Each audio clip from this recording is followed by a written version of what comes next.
Welcome back to NorCal Disc Golf. Thanks everybody for watching and being patient. It's been a little bit of a hiatus, but we're back. And we're at Lake Chabot, Oakland, California for the Oakland City Championships final round. And the leader, Jeff Faes, is taking on a pretty tough card featuring Kelly Greenhoe, Michael Peremba, Patrick Humphreys, and the big bomber himself, Mike Sale. So we are here at Lake Chabot for the final round, and the pins get a lot deeper as we go to the long positions on both the yellow pin placements and the green pin placements. This should be an exciting final round. Hope you enjoy the coverage as we get a couple featured videos from our sponsors.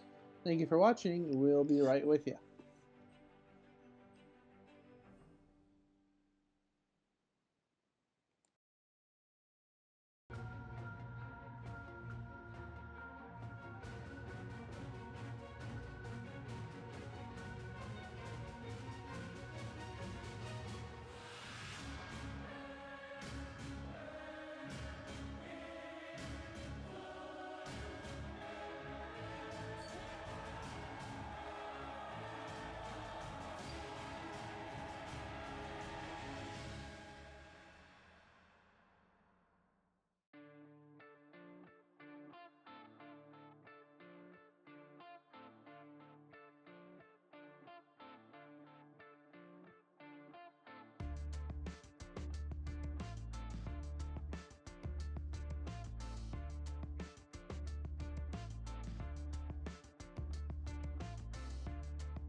And here on the tee box on hole number 1 is Jeff Faes. And a lot of you now realize that Jeff Faes is sponsored by Team MVP. And this was actually his first tournament with his new sponsor. So it was really exciting to see what he was throwing and to see a couple different discs. Here's a guy who I'm not very familiar with. Really nice guy, Patrick Humphreys, and he hails from the Oakland area. Here's a guy I am familiar with and play with a lot, and that is Mike Paremba, and he is no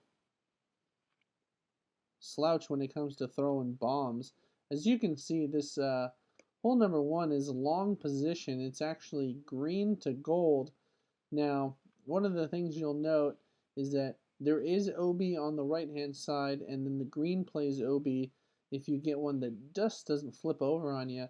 We'll see here, as all these players don't really need to worry about any of the OB. But if you do hyzer your back to the left a little bit, you could have a tricky upshot. And we'll see if any of the players find that. Just a beautiful day here at Lake Chabot. If you're not familiar with the course, definitely I recommend that you go and check it out. It's a phenomenal course. Scott Riley with the course design, along with Leonard Muse, just a couple legends of the game. If you ever see those guys, definitely say hello to them. They're just great ambassadors for the sport. Patrick and Kelly, you can see this is what I was talking about. If you get too far to the left on a hyzer, this is what's going to happen. You're going to be trapped behind this little tree, and you can see where they went. I got a shout out to Chris White, who's doing the second cam for us all weekend long. A huge fan of MVP, and just was so excited to see Faes this weekend. And you can hear him hooping and hollering on a couple of these putts from the next fairway over. Really good job on second cam this weekend, and really good guy.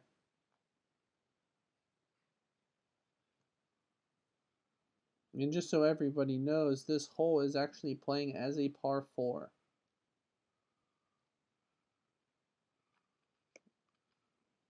Me and Paremba playing smart. Smart golf wins tournaments. So if you're new to the game and you're watching these videos, definitely you don't need to run shots that you're not going to make.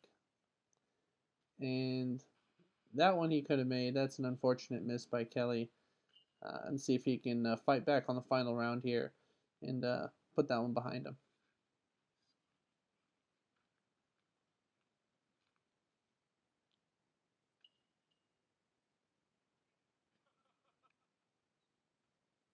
And a couple of tap-ins here for Patrick. There's Mike Sale.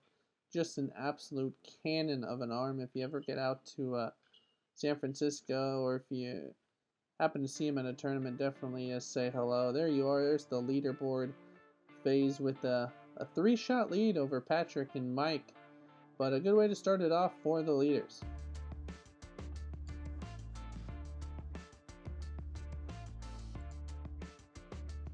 Here we are on hole number 2. Goes up the hill, and you do have a green to play with, which is really nice. It's not as long as you think. Everybody on this card should be able to throw over the green, and it is a little bit longer than it was on day 1, where it is further back around the tree, but it is definitely a sharp hyzer. Most people would be throwing a Firebird or something that really is very overstable. As you can see, Jeff Faes throwing a great shot there. Here's Peremba. And I think Peremba was probably throwing something very overstable. He likes to throw Firebirds. That was probably a Firebird. And that is a beautiful shot. And he's going to be about 15 to 20. Actually, a little bit longer than that. He actually ended up by the other basket, which is going to be hole 7 and hole 16.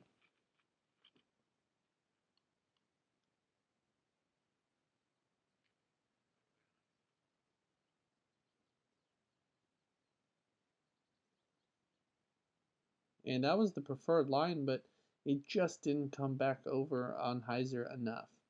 And here's Patrick again. Patrick, I think this is the first time I've met him. This is the first time I filmed him, and he was actually really fun to hang out with. Very fast though. He shoots very, very fast, and this is the first time working with Kelly Greenhoe. Great player, great person, sponsored by DGA. Really has a cannon of an arm, and definitely, if you're seeing that blue disc which Kelly's throwing, that is his torrent, and he was primarily throwing that on his longer drives. And Sale wanted no part of that long putt. And you'll see again, most of the players just playing very, very conservative here in the early goings of the final round.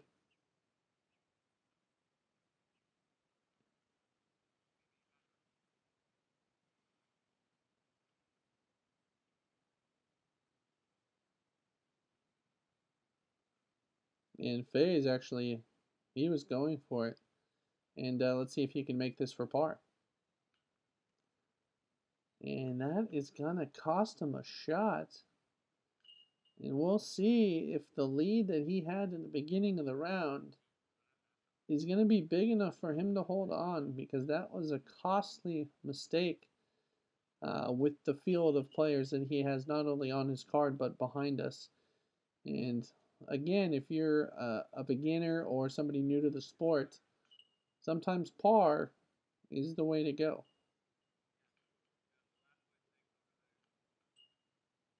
As the players tap out and we go to hole number 3, you can see that lead shrank as Faes gives one back and is now a 2-stroke advantage over Patrick in Paremba. Here's hole number 3. It's a really beautiful hole, a nice little turnover shot if you're a right-handed player, and if you're a left-handed player, this is just going to be a hyzer. It also is conducive of the forehand if you have a nice forehand. If you're a right-handed player, then you can flip it out there. But one of the things you got to be very careful with is there is a cliff right behind the basket. And we'll see Peremba. He's going to throw a turnover shot, and that should be pretty good. He might have to lay up a little bit outside the circle putt there.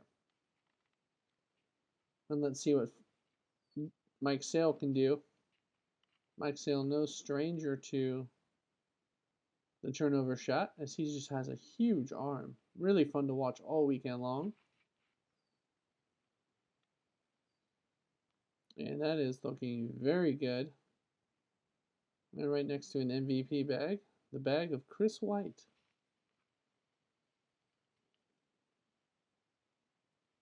Here's Patrick. And Patrick putting a move on this, and that's where the basket is. And that is a gorgeous shot. That's going to put him inside the circle. And that's the kind of shot you need. Just a nice flexor, but it is a very, very dangerous putt. And here's the other line I was talking about. This is the forehand line, and it's really good idea. That just kind of was low right out of the hand. I don't think Chris got that on the second cam, so we'll see where Kelly ended up. And here's Faes, and see what he does. And that's a really good shot too. That's right in there with Patrick. And both of those players will have a really good look at a birdie. And this one just got low out of Kelly's hand. And he'll just have to play it safe and go with the upshot. And that is beautiful. It does not get any better. Here's Sale for birdie. Just outside the circle. Oh, and that was a great run. And you can't quite see the cliff behind it, but it probably rolls 50 feet. And Peremba with a smart play. Oh, and Patrick cans it for birdie. Just a huge move.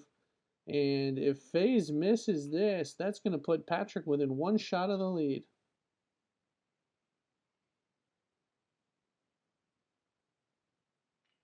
Oh, no.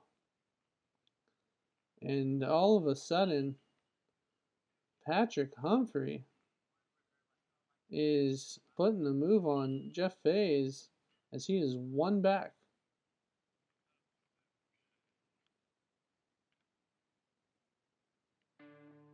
So the lone birdie and 4 pars, and there is your leader card after 3 holes.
Hole number 4 is an absolute pump.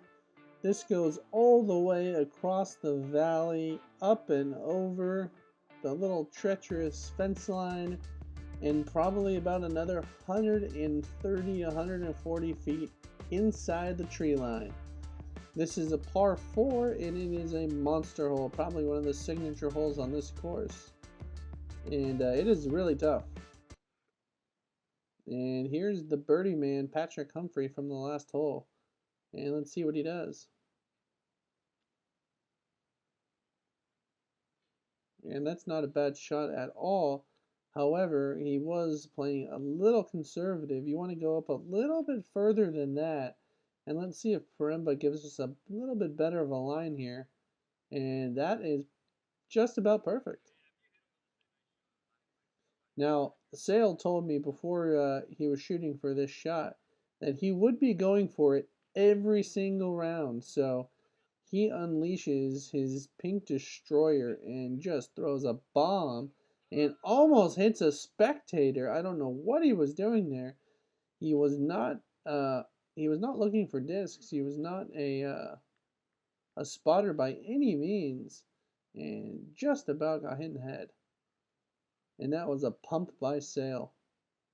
So this is the blue torrent I was talking about that Kelly likes to throw, and that's just a great shot. Just puts him right there in the middle, picture perfect, and can't be in a better spot. And Faes throwing, I believe this is his resistor, Don't quote me on that, but that was his ace disc that he aced earlier on the second round.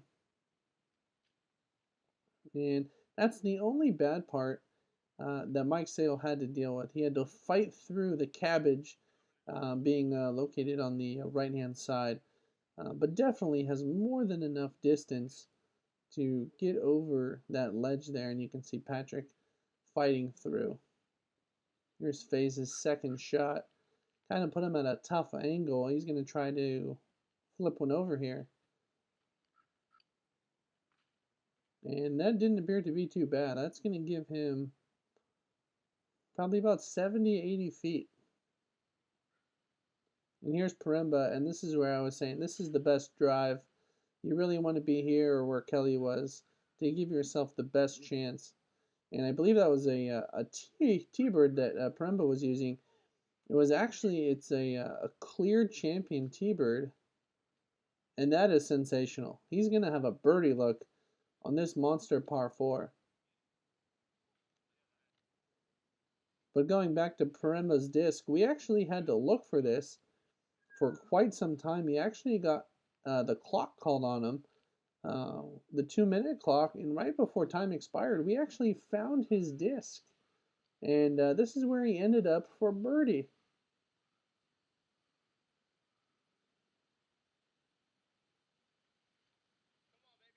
And he got it! What a huge putt by Peremba, pointing the finger at Mike Sale, who called it pre-putting. He had predicted the putt by Paremba, and just an absolute smash.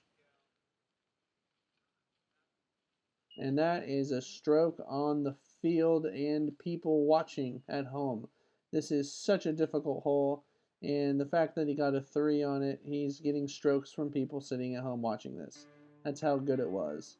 And not to shortchange Kelly Greenhoe, but he also had a birdie because his second drive was parked. And Faes now has Peremba and Humphreys right on his tail as we head into hole number 5, which is a beautiful hole in itself. Straight across, up and over the green, and there it is, just cliffside, hanging out there right for the players to attack. And here we are on hole number 5. After a beautiful birdie, Peremba has taken the box and is throwing an absolute smash. Unfortunately, that's going to get caught up short of the basket because of the hillside. There's actually a few trees in the way if you try to go directly at it. That's going to be short left. Let's see what Patrick can do here. That's going to be pretty good, but that's not going to be high enough. So if you go with the backhand hyzer, you really need to throw this on a smash. We're going to see Faes and Sale attack this here, and this is really the play. If you have the arm, you should go for it. But really, the left-hand side where Kelly went is a little bit more open, but it's going to be an uphill putt, which is pretty dangerous. This is just ridiculous how far this is. But Sale with a monster smash there, and he'll have a look at it and see what Faes can do. I believe this is his Octane. And that is crushed as well. He's going to be actually in the bush as we see Kelly here throwing an upshot, and he's going to find some trouble, unfortunately. A really nice shot by Peremba. And Patrick actually had a really nice drive, just didn't get it up enough.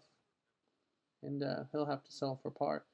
And this is a really nice drive by Sale. Let's see if he can convert and get something going here early.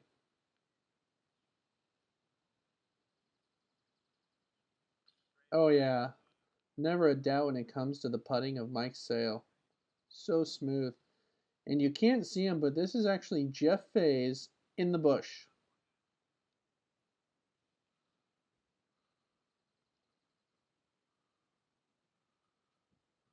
Are you kidding me? A forehand out of the bush smash? What? I don't even know. I think Peremba turned his hat around backwards because he couldn't even believe what just happened.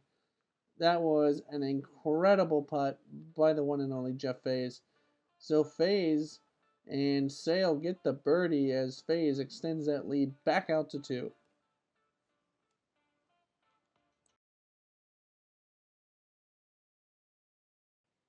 And here's hole number 6, a very tight green.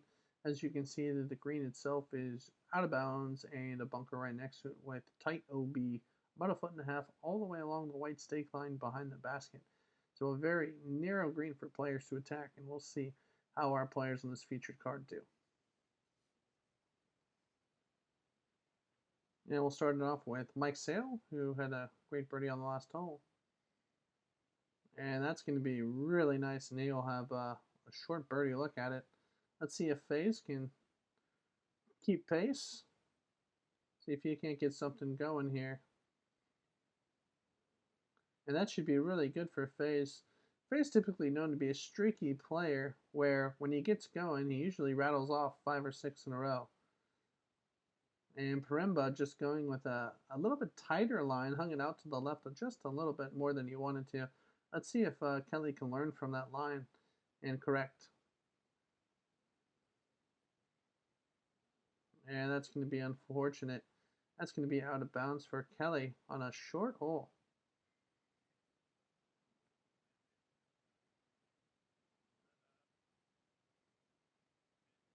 Oh, and Patrick Humphrey, hello. Making one from downtown. And here's Paremba. Let's see if he can answer.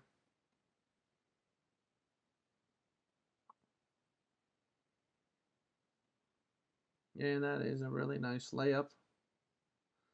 And as you can see, there was a wardrobe change. And Phaser going with the UCLA headband. And folks, when the headband comes out, watch out. That is a phenomenal birdie.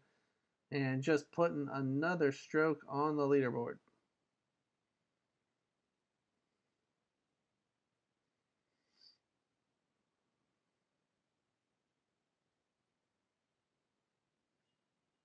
And another birdie by the Faes and Sale tandem group. And unfortunately for the rest of the card, which would be Peremba and Kelly, they're going to lose a stroke to the leaders. And that gap is going to get a little bit further. But as you can see, Kelly did have the line. And we were actually playing drop rather than putting within the sand trap.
And here we are on hole number 7, a beautiful scenic hole.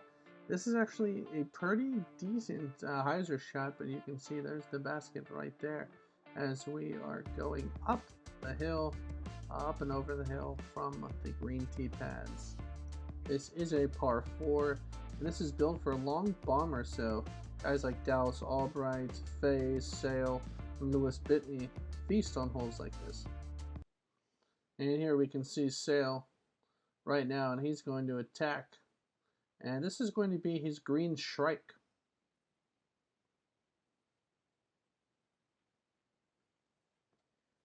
And that is smashed.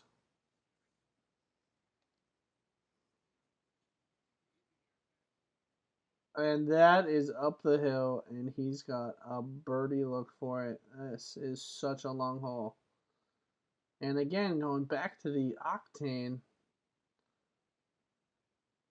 and just when you thought Faes had a good drive, or Sale had a good drive. Faes shoots a better one. This is ridiculous. 399 feet. And I'm not certain if this was a par 4 or par 3, but it is a long pump nonetheless.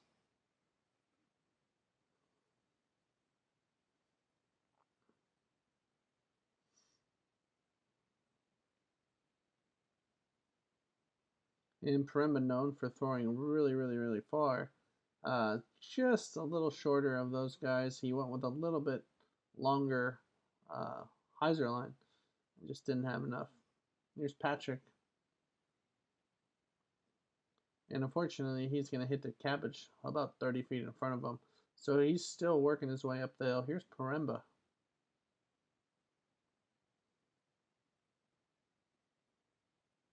And that's a really good shot. Almost made it in.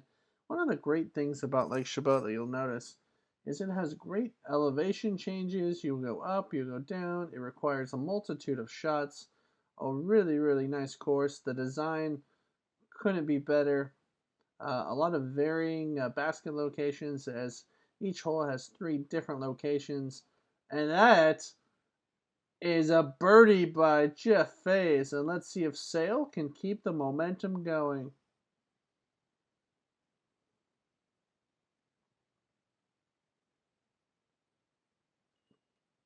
Oh no! And just a horrible spit out. And that is just unfortunate. And there's Peremba coming back for a great 3.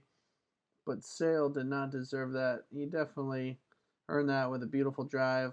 And he's going to have to settle for a 3, unfortunately.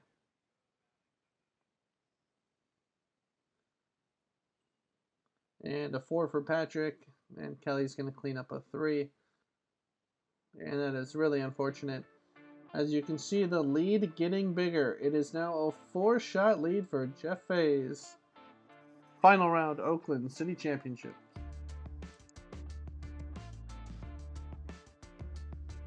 Here we are on hole number 8. A pretty short hole.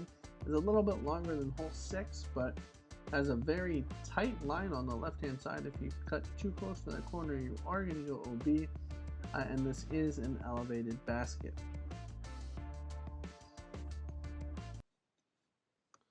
And here's your leader, Jeff Faes. And Faes is just doing Faes things. That is beautiful. And after his ace in round 2, nearly aces another hole. Only this time he did put in $1 for the ace pot, folks.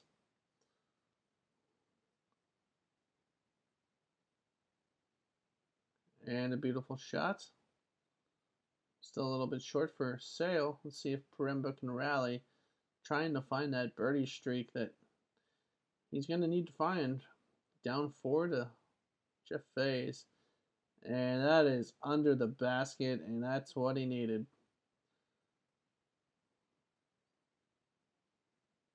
Here's Kelly. Let's see what Kelly can do, if he can follow the group.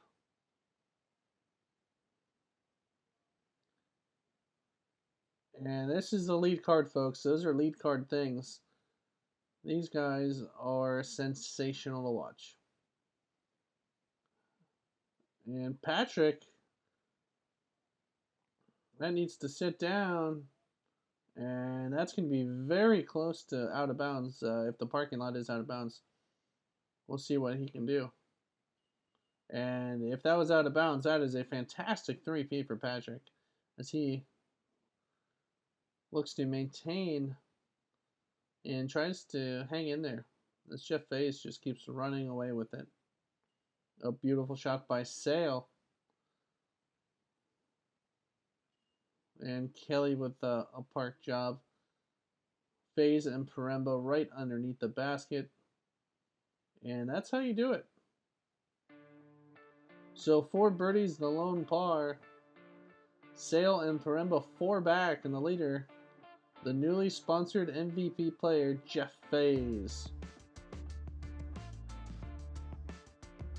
Here's hole number 9. This is the last hole of the first video of the final round. It is an absolute crush. There is a parking lot on the left-hand side, but that really doesn't come into play. The pin location is all the way at the very end, past the green, which is OB, and right down the hill, and you can see it. This is an absolute crush.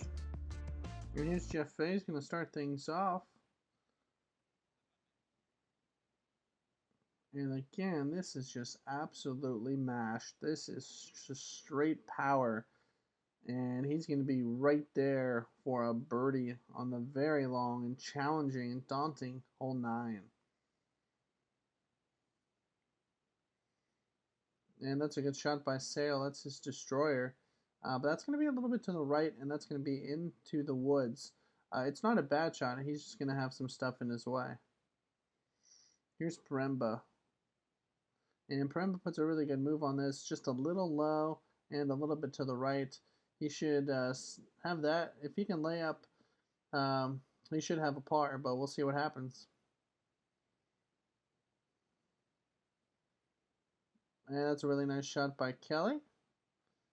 He might have a look at the basket. Let's see what Patrick does here. Patrick going with a low rip. And that just clipped a couple trees, and so he's going to have this for his layup shot. And that's going straight left. And luckily, he actually got a good kick because there's the basket right there. So he'll have a very challenging downhill putt for par as Paremba shoots for 2.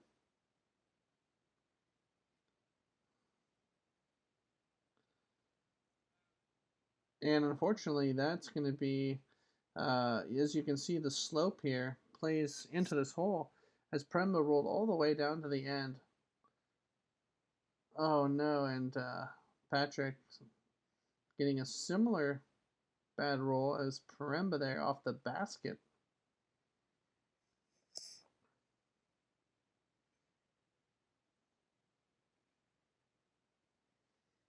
And this is Mike Sale, who went right into the basket, and he is just buried in debris. And that's a very smart layup. This is Paremba for his 3, and unfortunately, he just got a really, really bad roll. And this is a very challenging putt.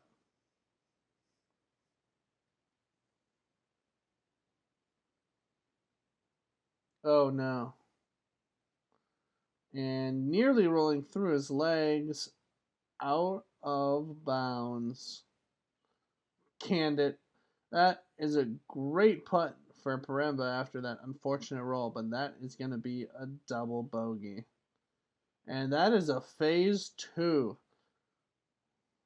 It does not get any better than that, as he just continues to distance himself from the field and this lead card as we head into the final 9 holes of the inaugural Oakland City Championships at Lake Chabot Disc Golf Course here in Oakland, California. And Jeff Faes is your leader with 9 holes to go at -16. And Mike Sale, the only hope for pretty much anybody on the lead card to catch the phaser beam as we head into the final 9.